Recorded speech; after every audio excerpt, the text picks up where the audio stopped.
Hey guys, இன்னைக்கு நம்ம பார்க்க போற டாபிக் சப்லிமினல் மெசேஜஸ்.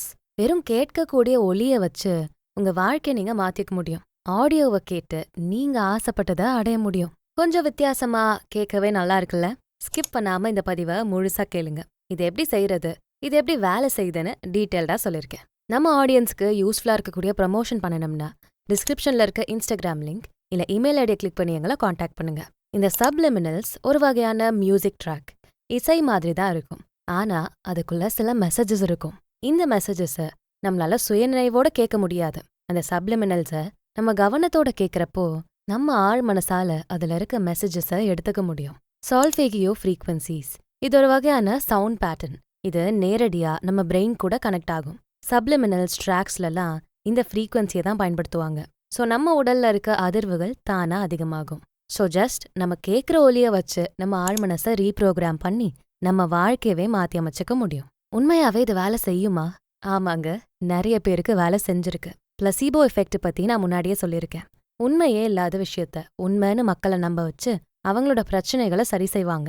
உதாரணத்துக்கு, தீராத தலைவலி இருக்கு எனக்கு, எல்லா ட்ரீட்மெண்ட்டும் பண்ணிட்டேன்னு சொல்றவங்களுக்கு எல்லா ரிப்போர்ட்டையுமே செக் பண்ணி பார்ப்பாங்க. எதுவும் பெருசா பிரச்சனை இல்லைன்னா உங்களுக்கு பிரச்சனை இல்லைன்னு சொல்லுவாங்க. அப்போ அவங்க இல்ல எனக்கு தலை வலிக்குதுன்னு சொல்றாங்கன்னா பிளசீபோ டேப்லெட்னு ஒரு டேப்லெட்டை கொடுப்பாங்க. அது சும்மா சத்து மாத்திரையா இருக்கும். இந்தாங்க, இது செம்ம எஃபெக்டிவ் தலைவலிக்கு, இதை போட்ட நிறைய பேருக்கு தலைவலி உடனே சரியா இருக்குன்னு கொடுப்பாங்க. அந்த மக்களும் அது உண்மையான தலைவலி மாத்திரை தான் வாங்கி சாப்பிடுவாங்க. அதே மாதிரி உண்மையாவே தலைவலி போயிடும். ஸோ எங்க டாக்டர்ஸ் உண்மையான மாத்திரையை கொடுக்கல, வேறொரு டம்மி மாத்திரைய பிளசீபோ மாத்திரையா கொடுக்குறாங்க. ஆனா அதோட எஃபெக்ட் எப்படி இருக்குன்னு பாருங்க. நம்ம மைண்டுக்கு அவ்வளோ சக்தி இருக்கு.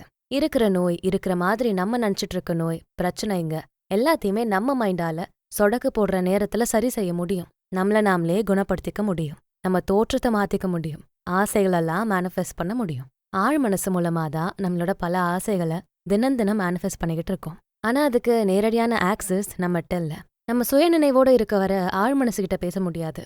சுயநினைவை தூங்க வச்சுட்டு ஆழ் மனசோட பேசி அதை மாற்றி அமைக்க நம்ம சில பாதைகளை உருவாக்கணும்.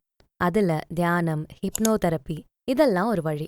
இதே மாதிரி சப்லிமினல்ஸும் ஒரு வழிதான். ஸோ இந்த சப்லிமினல்ஸ் நம்ம ஆழ் மனசை ரீப்ரோக்ராம் பண்ணும். ஆழ் மனசுக்கு எது நிஜம் எது பொய்ன்னு தெரியாது. அது என்னெல்லாம் கேக்குதோ அதெல்லாத்தையும் உண்மைன்னு நம்பி அதையே நடத்தி காட்ட ஆரம்பிக்கும். ஸோ இந்த சப்லிமினல்ஸ் மூலமா சில தகவல்களை, சில ஆசைகளை சொல்ல போறோம். அதாவது மியூசிக் ட்ராக் ஓடிக்கிட்டு இருக்கும், அது மட்டும்தான் நமக்கு கான்ஷியஸா கேட்கும். நம்ம ரிலாக்ஸ் ஆகி கான்ஷியஸ்னஸை தூங்க வைக்கிறப்ப தானா ஆழ் மனசுக்குள்ள அந்த மியூசிக் ட்ராக்கோட இணைஞ்சிருக்க தகவல்கள் கேட்க ஆரம்பிக்கும். இது ஆழ்மனசுல நல்லா பதிஞ்சு நம்ம ஆசைகளுக்கு ஏத்த மாதிரி நம்ம வாழ்க்கைய கட்டமைக்கும். இந்த சப்லிமினல்ஸை நிறைய பிசினஸ்ல யூஸ் பண்ணிருக்காங்க, சேல்ஸ் அதிகப்படுத்திருக்காங்க. சாதாரணமா நம்ம பாசிட்டிவ் அஃபர்மேஷன் சொல்றோம்னு வச்சுப்போம். நான் நினைச்ச ஆரோக்கியமான பணக்கார வாழ்க்கைய வாழ்ந்துட்டு இருக்கேன், எனக்கு செல்வ வளம் கொட்டிக்கிட்டே இருக்கு, என்னால சந்தோஷமான நிம்மதியான ஒரு திருமண வாழ்க்கைய வாழ முடியுது. ஸோ இதை நம்ம சுயநினைவோட தினம் தினம் சொல்லுவோம். ஆனா இதுக்காக டைம் ஒதுக்கி கவன செதறல் இல்லாம இதே அஃபர்மேஷன்ஸை சொல்லிட்டே இருக்கிறது கஷ்டமா இருக்கும். 10 நிமிஷம் இந்த அஃபர்மேஷன்ஸை சொல்லலான்னு உட்கார்றப்போ பட்டுன்னு வேற எண்ணங்கள் மைண்ட்ல ஓடும், செம டிஸ்ட்ராக்ஷன்ஸ் ஏற்படும். அப்புறம் சோம்பேறித்தனத்தினால நிறைய பேர் இந்த அஃபர்மேஷன்ஸை டெய்லி சொல்லாம இருப்பாங்க. நாமளே தான் திரும்ப திரும்ப கான்ஷியஸா பண்ற மாதிரி இருக்கும். எல்லாத்துக்கும் மேல எப்போ நமக்கு ஒரு மாதிரி நம்ம மேலே டவுட் வருதோ, நம்மளே தாழ்வா நெகட்டிவா நினைக்கிறோமோ, அப்போதான் இந்த பாசிட்டிவ் அஃபர்மேஷன்ஸை பட்டுன்னு சொல்லுவோம். ஆனா என்னதான் வாயால இந்த பாசிட்டிவ் அஃபர்மேஷன்ஸை சொன்னாலும் பேக்ரவுண்ட்ல இல்ல உன்னால முடியாது அப்படிங்கிற அந்த நெகட்டிவ் எண்ணங்கள் ஓடிக்கிட்டே தான் இருக்கும். நம்மளே அறியாம அது பேக்ரவுண்ட்ல ஓடிக்கிட்டே இருக்கும். அதான் பிரச்சனை. ஸோ இங்க தான் நம்ம சப்லிமினல்ஸ் ஹெல்ப் பண்ணுது. கான்ஷியஸா நம்ம எதையும் கேட்க போறதில்ல. ஸோ நெகட்டிவ் எண்ணங்களுக்கு பேக்ரவுண்ட்ல வேலை இருக்காது. நம்ம கேட்கக்கூடிய திறனுக்கு அதிகமான சவுண்ட் ரேட்ஸ் வச்சுக்கணும். அதுல நமக்கு கான்ஷியஸா கேட்காத சில பாசிட்டிவ் அஃபர்மேஷன்ஸை ஆட் பண்ணிக்கணும். ஸோ நம்ம பாட்டு கேட்குற மாதிரி சத்தமா பாத்ரூம் சிங்கர் திறமையை காட்டி லிரிக்ஸ் எல்லாம் பாட போறதில்ல. ஜஸ்ட் ஆடியோவை ப்ளே பண்ண போறோம். எந்த வார்த்தைகளையுமே உங்களால புரிஞ்சுக்க முடியாது, உங்களுக்கு அது கேட்காது. ஆனா கொஞ்சம் நீங்க அசந்து தூங்க ஆரம்பிக்கிறீங்க இல்ல ரிலாக்ஸ் ஆகுறீங்கன்னா தானா உங்க ஆழ் மனசுக்கு இந்த பாசிட்டிவ் அஃபர்மேஷன்ஸ் எல்லாமே கேட்க ஆரம்பிக்கும். நம்மளோட ஆழ் மனசுக்கு நேரடியா நம்ம சொன்ன தகவல்கள் எல்லாம் போகும். அது இவன் சொல்றதெல்லாம் உண்மைதான்னு நம்பி நம்ம எண்ணங்களை பாசிட்டிவா மாத்தி நம்ம செயல்களையும் பாசிட்டிவா மாத்தும். நம்ம ஆட் பண்ற மியூசிக் ட்ராக்ஸ்ல சால்ஃபீகியோ ஃப்ரீக்வன்சிஸ் இல்ல பைனாரல் பீட்ஸை தான் பயன்படுத்தணும். அந்த சவுண்ட் டோன்ஸ்ல தான் இந்த சப்லிமினல்ஸ் நல்லா வேலை செய்யும். இந்த சால்ஃபேகியோ ஃப்ரீக்வன்சிஸை பழங்காலத்துல இருந்தே யூஸ் பண்ணிருக்கிறதா சொல்லப்படுது. வெஸ்டர்ன் கிறிஸ்டியானிட்டி அப்புறமா ஈஸ்டர்ன் இந்தியன் ரிலிஜன்ஸ் இதுலலாம் இந்த சவுண்ட்ஸை தான் ரொம்ப அடிப்படையா பயன்படுத்தியிருக்காங்க. பைனாரல் பீட்ஸ் எடுத்துக்கிறப்போ 2 சவுண்ட்ஸ் போட்டிருப்பாங்க. ரெண்டுமே வெவ்வேறு ஃப்ரீக்வன்சிஸ்ல இருக்கும். இந்த வெவ்வேறு ஃப்ரீக்வன்சிஸும் ஒன்று சேர்ந்து ஒரு புது ஃப்ரீக்வன்சியை உண்டு பண்ணும். உதாரணத்துக்கு இடது காதுல நம்ம 440 ஹெர்ட்ஸ் ஃப்ரீக்வன்சில கேட்போம், வலது காதுல 444 ஹெர்ட்ஸ் ஃப்ரீக்வன்சில கேட்போம். ஸோ இங்க 4 ஹெர்ட்ஸ்ல ஒரு தனி ஃப்ரீக்வன்சி தன்னால உருவாகும். அதுல தான் நம்ம பிரெயின் வேவ்ஸ் செயல்படும். இங்க நம்ம மெசேஜை ஆட் பண்ணி நேரடியா நம்ம மைண்டை நம்ப வைக்க முடியும். இப்படி உங்க சப்லிமினல் மெசேஜஸை எந்த சவுண்ட் ட்ராக்ல வேணாலும் கொடுக்கலாம். தினமும் காலையில நைட்டுன்னு இந்த சப்லிமினல்ஸை நம்ம கேட்டுக்கிட்டே இருக்கணும். ரொம்ப டென்ஷனா இருக்கப்ப கேக்குறீங்கன்னா இது ஒரு அமைதியை கொடுக்கும், நம்மளோட கவனத்தை இன்னும் அதிகப்படுத்தும். சப்லிமினல் மெசேஜஸை கேட்கறது பெருசில்ல, அதை சரியா தெளிவா கேட்கணும். உங்க வாழ்க்கையவே நீங்க மாத்த போறீங்க. ஸோ இந்த சப்லிமினல் அஃபர்மேஷன்ஸை யூஸ் பண்றதுக்கு முன்னாடி இதுக்காக நீங்க தயாரா இருக்கணும். நீங்க எதை நோக்கி செயல்படுறீங்கன்னு முதல்ல தெளிவா இருக்கணும். நீங்க எதை அடையணும், எதை மாத்தணும்னு முதல்ல புரிஞ்சுக்கங்க. அதுல தெளிவா இருந்தாதான் ரிசல்ட்டும் தெளிவா இருக்கும். உதாரணத்துக்கு நான் உடல் எடையை குறைக்கணும்னு நீங்க ஆசைப்படுறீங்கன்னா அதை தான் இலக்கா வைக்கணும். உங்க எனர்ஜி மொத்தமோ அதை நோக்கி தான் இருக்கணும். வேற எந்த டாபிக்லயுமே நீங்க சப்லிமினல் மெசேஜஸை கேட்கக்கூடாது. நான் உடல் எடையை குறைச்சு ஆரோக்கியமா ஃபிட்டா வாழ்ந்துட்டு இருக்கேன், தினமும் ஆரோக்கியமான உணவுகளை சாப்பிட்றேன், உடற்பயிற்சி செஞ்சு என் உடல் எடையை நான் குறைச்சிட்டேன். இப்படி உங்க பாசிட்டிவ் அஃபர்மேஷன்ஸை எழுதணும். நீங்க எழுதுற இந்த அஃபர்மேஷன்ஸ் இப்போ தற்காலிகமா நடக்கிற மாதிரி இருக்கும். லைக் நீங்க ஏற்கனவே ஆசைப்பட்டதை அடைஞ்சு வாழ்ந்துட்டு இருக்க மாதிரி இருக்கணும். அப்போதான் ஆழ்மனசுக்கு இதுதான் உண்மைன்னு நல்லா புரியும். ஸோ சவுண்ட் ட்ராக் போடுறப்போ இந்த மெசேஜஸையும் சேர்த்து ஆட் பண்ணிக்கணும். என்ன கோல் வச்சிங்களோ அதை தாண்டி வேற எந்த மெசேஜஸையும் நீங்க கேட்கவே கூடாது. நீங்க எந்த விஷயத்த ஆசைப்பட்டு கேட்டீங்களோ அதை கற்பனை பண்ணுங்க, அதே ஃபீலிங்ஸை வெளிப்படுத்துங்க. பிரபஞ்சத்து கூட நம்ம பேசணும்னா உணர்ச்சிகளையும் மொழியையும் தான் யூஸ் பண்ண முடியும். நம்ம ஆசைகளை நிறைவேற்ற நம்ம உணர்ச்சி நிலை நம்ம ஆசை நிலையோட மேட்ச் ஆகணும். உதாரணத்துக்கு மாசம் நான் 1 லட்சம் ரூபாய் சம்பாதிக்கணும்னு நீங்க ஆசைப்பட்டா ஆல்ரெடி நீங்க 1 லட்சம் சம்பாதிச்சுட்டு இருக்க மாதிரி கற்பனை செஞ்சு உங்க உணர்ச்சிகளை வெளிப்படுத்தணும். இது லா ஆஃப் அட்ராக்ஷனை வேலை செய்ய வச்சு உங்களுக்கு நல்ல ரிசல்ட்ஸை கொடுக்கும். ஸோ நீங்க மனசார உணர்ச்சிகளை வெளிப்படுத்தி கற்பனை செய்யறப்போ கூடவே இந்த சப்லிமினல்ஸையுமே சேர்த்துக்கங்க. நீங்க உங்க ஆழ்மனசை ரீப்ரோகிராம் பண்ண போறீங்க, உங்க சுயநினைவு இல்ல. அதனால உங்க சுயநினைவு அலர்ட்டா இல்லாத நேரத்தை தான் நீங்க இதுக்காக சூஸ் பண்ணணும். நீங்க தியானம் பண்றப்போ இல்ல தூங்க போறப்போ நல்லா ரிலாக்ஸ்டா இருக்கப்போ இந்த சப்லிமினல்ஸை ப்ளே பண்ணுங்க. இந்த சப்லிமினல்ஸ் நல்லா வேலை செய்யணும்னா அதுக்கு இயர்ஃபோன்ஸ் யூஸ் பண்றது நல்லது. நீங்க தூங்க போற நேரத்துல கேட்க போறீங்க அப்படின்னு இயர்ஃபோன்ஸ் போட வேண்டாம், மற்ற நேரங்கள்ல போட்டுக்கங்க. அப்படியே நீங்க தூங்கிட்டாலும் உங்களை எழுப்புறதுக்கு அலாம் வச்சுக்கோங்க. இயர்ஃபோன்ஸை போட்டுக்கிட்டே ரொம்ப நேரம் தூங்குறது ஆபத்தானது. நீங்க சப்லிமினல்ஸ் கேட்க உட்கார்றப்பவே 30 மினிட்ஸ் கழிச்சு அலாம் அடிக்கிற மாதிரி செட் பண்ணிடுங்க. இப்போ 6 மணிக்கு நீங்க கேட்க ஆரம்பிக்கிறீங்கன்னா 6:30க்கு ஒரு அலாம் செட் பண்ணுங்க. இல்ல 1 மணி நேர கணக்குல 7 மணிக்கு கூட அலாம் வச்சுக்கலாம். இப்போ நீங்க தூங்கிட்டாலுமே இந்த ரிமைண்டர் உங்களை எழுப்பிடும். நீங்க இயர்ஃபோனே போட்டிருந்தாலும் டைம் வந்துட்டு அப்புறமா அலாரம் அடிச்சு எழுப்பிடும். ஏன் நான் இயர்ஃபோனை போட்டு சப்லிமினல்ஸை கேட்க சொல்றேன்னா எந்த தொந்தரவும் இல்லாம வெளி சத்தங்கள் எதுவும் இல்லாம நம்ம முழு கவனத்தோட சப்லிமினல் மெசேஜஸை கேட்க முடியும். அதே மாதிரி இந்த 4 ஹெர்ட்ஸ் டிஃபரன்ஸ் சொன்னேன்ல, அதுவுமே இந்த இயர்ஃபோன்ஸ் போடுறப்பதான் வரும்.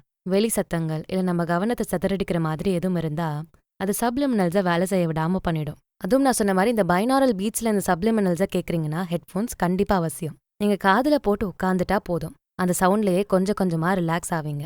அப்புறம் அதுல ஒளிஞ்சிருக்க மெசேஜஸ் உங்க ஆழ்மனசுக்கு மட்டும் கேட்க ஆரம்பிக்கும். தினமும் இந்த சப்லிமினல்ஸை நம்ம 90 மினிட்ஸ் கேட்டுக்கிட்டே வரப்போ 30லேருந்து 90 நாட்கள் கழிச்சு நீங்க ஆசைப்பட்டதெல்லாமே கிடைக்கும். உங்க வாழ்க்கையில ஒரு வித்தியாசத்தை கண்டிப்பா ஃபீல் பண்ணுவீங்கன்னு சொல்றாங்க. இது மூலமா நீங்க உங்க ஆழ்மனசுக்கு உங்க அஃபர்மேஷன்ஸை எடுத்துட்டு போக போதுமான நேரத்தை கொடுக்குறீங்க. அப்போ அது இன்னும் நல்லா ட்ரெயின் ஆகி நீங்க ஆசைப்பட்டதை நிஜமாக்கி காட்டும். சப்லிமினல்ஸை நல்லா வேலை செய்ய வைக்கணும்னா அதுக்கு சில விஷயங்களை கவனிக்கணும். நம்பர் 1, நல்ல ஹை குவாலிட்டியில் இருக்க சவுண்ட்ஸை யூஸ் பண்ணணும். நல்ல சவுண்டோட பாசிட்டிவான தெளிவான அஃபர்மேஷன்ஸ் இருக்க சப்லிமினல்ஸை யூஸ் பண்ணணும். லோ குவாலிட்டியில அரைகுறையா அஃபர்மேஷன்ஸ் வச்சிருக்க மட்டமான சவுண்ட்ஸை நீங்க யூஸ் பண்ணா அது எஃபெக்டிவா இருக்காது. அடுத்து நம்பர் 2, தினமும் கேட்கணும். கன்சிஸ்டண்டா இதை நீங்க செஞ்சாதான் ப்ராக்ரஸ் சீரா இருக்கும். முக்கியமா நீங்க தூங்குறதுக்கு முன்னாடி இதை செஞ்சு பாருங்க, அப்பதான் இதோட எஃபெக்ட் ரொம்பவே பலமா இருக்கும்.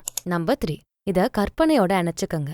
சப்லிமினல்ஸை கேட்கறப்பவே சுயநினைவோட அந்த சவுண்டை கேட்கறப்பவே உங்க ஆசைகளை கற்பனை செய்ய ஆரம்பிங்க. அப்புறம் ரிலாக்ஸ் ஆகுறப்போ தானா உங்க ஆழ்மனசுக்கு அதுல இருக்க மெசேஜஸ் கேட்கும். அடுத்து நம்பர் 4, பொறுமையா இருக்கணும். எல்லாத்துக்கும் பட்டுன்னு ரிசல்ட் கிடைக்காது. நார்மலாவே நீங்க தினமும் 90 மினிட்ஸ் கேட்டுக்கிட்டே வர்றப்பதான் 30 நாள்ல இருந்து 90 நாட்களுக்குள்ள ரிசல்ட் கிடைக்கும்னு சொல்றாங்க. ஸோ இதுக்கு நிறையவே டைம் தேவைப்படும். நீங்க சரியா பண்ணா கொஞ்ச வாரத்திலேயே நினைச்சதை அடையலாம், இல்லனா மாதங்கள் ஆகலாம். மாற்றங்கள் நடக்கிறப்போ நீங்களே அதை ஃபீல் பண்ண ஆரம்பிச்சிருவீங்க. அடுத்து நம்பர் 5, பாசிட்டிவா மட்டும் இருக்கணும். ஆழ் மனசு உணர்ச்சிகளை எடுத்துக்க கூடியது.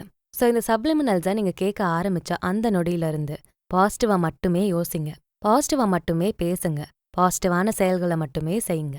சப்ளிமினல் ஆடியோவை கேட்டு முடிச்சுட்டு அப்புறம் உட்காந்து இது வேலை செய்யாம போயிட்டா என்ன பண்றது, நம்புற மாதிரியே இல்லையேன்னு நெகட்டிவா யோசிக்காதீங்க, சந்தேகப்படாதீங்க. பாசிட்டிவிட்டி மட்டும்தான் இருக்கணும். நீங்க இப்படி சந்தேகப்பட்டு நெகட்டிவ் உணர்ச்சிகளை வெளிப்படுத்தினா அதுவுமே ஆழ்மனசுக்கு போகும்தான். இந்த சப்ளிமினல் மெசேஜஸ் ஒரு அருமையான கருவி. நம்ம ஆழ்மனசை ஈஸியா மாத்தி அமைக்கக்கூடிய கருவி இது. இதை பயன்படுத்தி நிறைய பேரு தன்னோட வாழ்க்கையவே மாத்தி அமைச்சிருக்காங்க. ஆரோக்கியம், செல்வம், பணம், இப்படி எது வேணும்னாலும், எங்க மாற்றம் வேணும்னாலும் இதை நீங்க யூஸ் பண்ணலாம். சிறந்த சக்தி வாய்ந்த வழி இது. சுருக்கமா இந்த ப்ராசஸ சொல்லணும்னா, சப்ளிமினல் ட்ராக்ல ஒரு சவுண்ட் எடுத்துக்கங்க. அதுல உங்களோட பாசிட்டிவ் அஃபர்மேஷன்ஸ் சொல்லி ஆட் பண்ணிக்கங்க. இதை நீங்களே பண்ணணும்னு அவசியம் இல்ல. நிறைய ட்ராக்ஸ் ஆன்லைன்ல அவைலபிளா இருக்கு. அதை கூட நீங்க யூஸ் பண்ணிக்கலாம். இந்த சப்ளிமினல்ஸை நீங்க கேட்கறதுக்கு முன்னாடி 3 தடவை பொறுமையா மூச்சு நல்லா உள்ளெடுத்து ரிலீஸ் பண்ணி ரெடி ஆகுங்க. அப்புறமா 90 மினிட்ஸ்க்கு டைமர் செட் பண்ணுங்க. காதுல ஹெட்ஃபோனை மாட்டி சப்ளிமினல் ஆடியோவை ப்ளே பண்ணுங்க. நீங்க எதை ரெக்கார்ட் பண்ணீங்களோ அதையே கற்பனை பண்ணணும். செல்வம், ஆரோக்கியம், கரியர், இப்படி எந்த விஷயத்துக்காக இந்த சப்ளிமினல் அஃபர்மேஷன்ஸை ரெக்கார்ட் பண்ணீங்களோ அதையே நீங்க கற்பனை பண்ணணும். அந்த சவுண்ட் ட்ராக் கேட்க கேட்க ரிலாக்ஸ் ஆவீங்க. உங்க மைண்டு சாந்த நிலைக்கு வரும். இங்கதான் ஆழ்மனசு வேலை செய்ய ஆரம்பிக்கும். நீங்க இந்த ட்ராக்ல சேர்த்த எந்த மெசேஜஸும் நார்மலா சுயநினைவோட உங்க காதுகளுக்கு கேட்காது.